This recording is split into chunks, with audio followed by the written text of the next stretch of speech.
Muy bien, estoy con Martín Poncio, consultor de empresas en recursos humanos, y lo invité especialmente porque hoy por hoy en las empresas se están dando algunas dicotomías sobre que queremos tomar empleados y no podemos porque no conseguimos talento, y por otro lado hay una demanda tremenda de trabajo muy primario. Y entonces algunas de las preguntas que a uno se le ocurren cuando está frente a Martín Poncio es la renuncia silenciosa, ¿no? Algo que ha tomado cierto crecimiento últimamente, se habla de la renuncia silenciosa.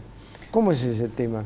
Mira, después de la pandemia hubo una gran renuncia en Estados Unidos, donde miles de jóvenes dejaron sus trabajos casi de manera simultánea. Este fenómeno de la gran renuncia trajo aparejado y como contrapartida otro fenómeno, que es la renuncia silenciosa. Hay muchos que dicen que de alguna manera es positivo, y ahora en cuanto lo explique vas a poder ver por qué algunos piensan que sí y por qué definitivamente las empresas piensan que no.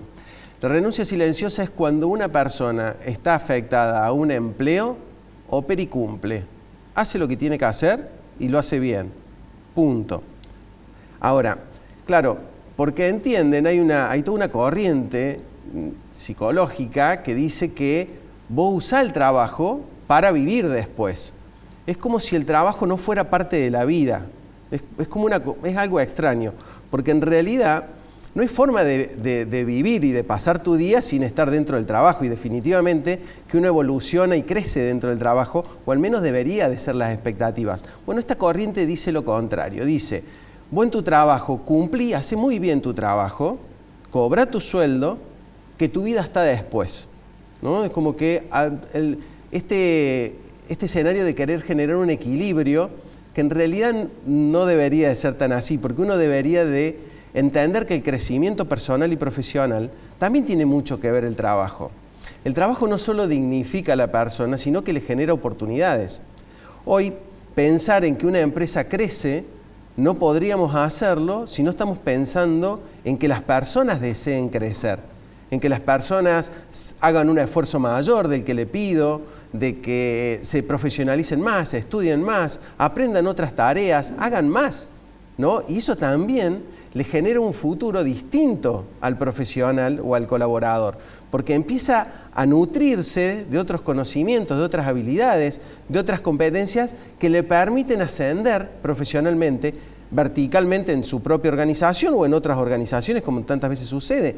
Pero lo cierto es que este concepto de la renuncia silenciosa es como: me quedo quieto, ¿no? Permanezco, hago lo que me pedís, pero permanezco.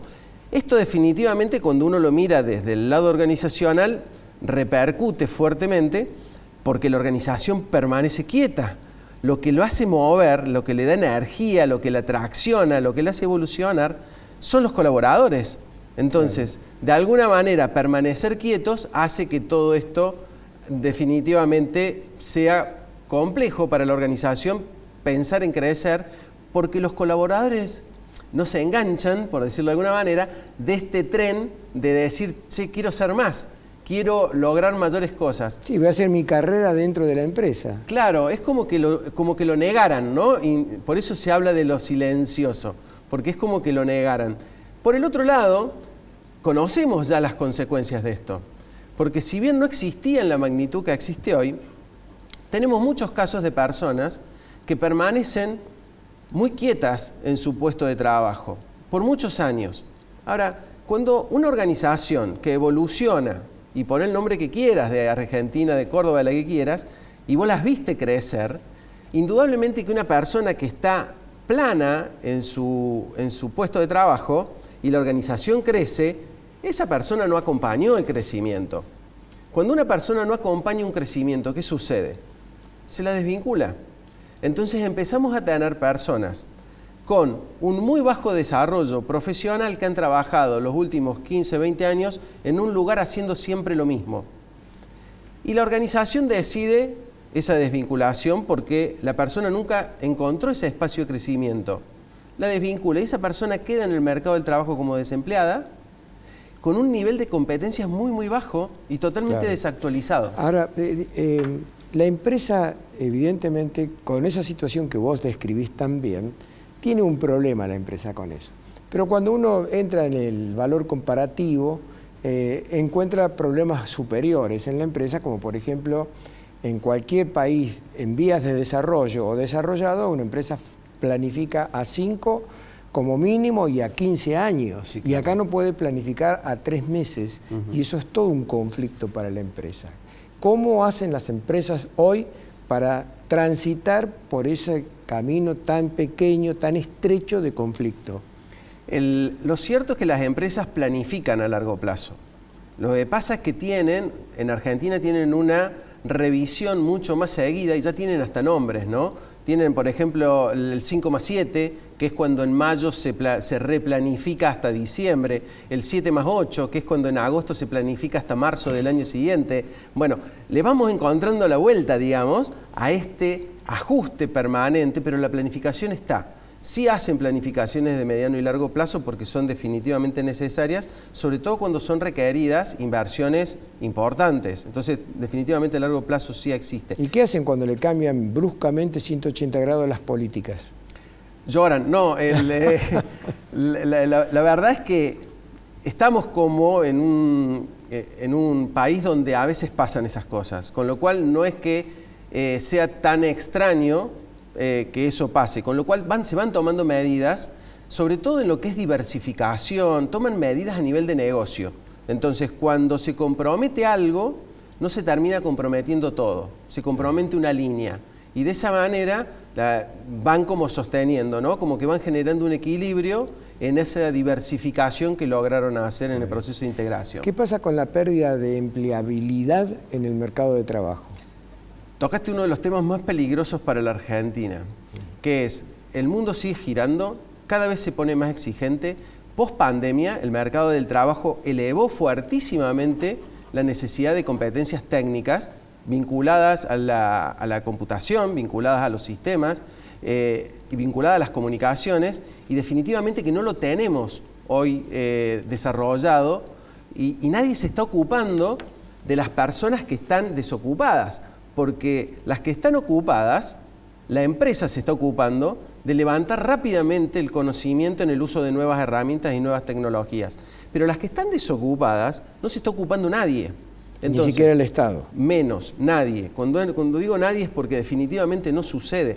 Entonces, ¿qué pasa? Cuando nosotros abrimos procesos de búsqueda, terminamos cazando en el zoológico. Porque vamos a buscar profesionales formados y en el único lugar donde lo encontramos es en otra empresa. Entonces hace que el círculo de oferta-demanda mejore los salarios de aquellos que son buscados, pero nadie está mirando el desempleado. Entonces el núcleo duro del desempleo no solo cada vez se vuelve más duro, sino que cada vez se hace más grande, porque el que estaba cerca de la oportunidad laboral hoy ya se alejó, porque la oportunidad laboral empezó a exigir determinadas habilidades y conocimientos que no saben ni de qué están hablando cuando se lo mencionamos. Entonces, si no hay un Estado muy, muy presente en reafirmar que la empleabilidad es uno de sus motores para un buen futuro de nuestro país y de nuestros habitantes, va a ser muy difícil llegar, claro, porque nos vamos a quedar atrás. Sí, si el Estado fuera más inteligente, haría lo que hizo Japón después de que yo te lo comentaba antes, después de la Segunda Guerra, que otorgaba quita de impuestos a las empresas que capacitaran gente y los tomaran como empleados. Y bueno, por 5 años no le cobro un impuesto, pero el Estado está tan desesperado por recaudar que necesita todo lo que las empresas le puedan pagar. Una última pregunta, Martín, y es el tema de la búsqueda de talentos, que pareciera que conseguir una persona que haga un pozo es facilísimo, pero conseguir un ingeniero informático se torna muy difícil hoy en la Argentina. Sí, y cada vez va a ser más difícil. Te doy 3 razones. La primera es que no estamos formando la cantidad que el mercado necesita. La segunda es que ese ingeniero informático tiene la oportunidad de irse afuera, en un pestañear de ojos. Y la tercera, tiene la oportunidad de trabajar para afuera quedándose en su casa. Entonces, y con niveles salariales muy, muy altos a los cuales el mercado empresario no puede acceder a pagar en todos sus niveles. Hay empresas que sí, pero en su gran mayoría el mercado argentino está compuesto fundamentalmente, el mercado del empleo, por pymes, y definitivamente las pymes no pueden acceder a pagar esos sueldos en dólares. Entonces estamos compitiendo internacionalmente con grandes corporaciones por el mismo recurso, con una billetera que no tiene absolutamente nada que ver, y no tenemos nadie que nos ayude, nadie que medie en esto, ¿no? De agarrar y decir, bueno, está bien esta libertad que se pueda tener, pero por el otro lado apoyo definitivamente y de manera concreta en el desarrollo de estas habilidades y competencias en las personas que lo pueden llegar a hacer. Un ejemplo de lo que vos decías de Japón, ¿no? Pero hay como muchas formas más de acceder, pero detrás de eso debería de estar la palabra mágica, que es la decisión política.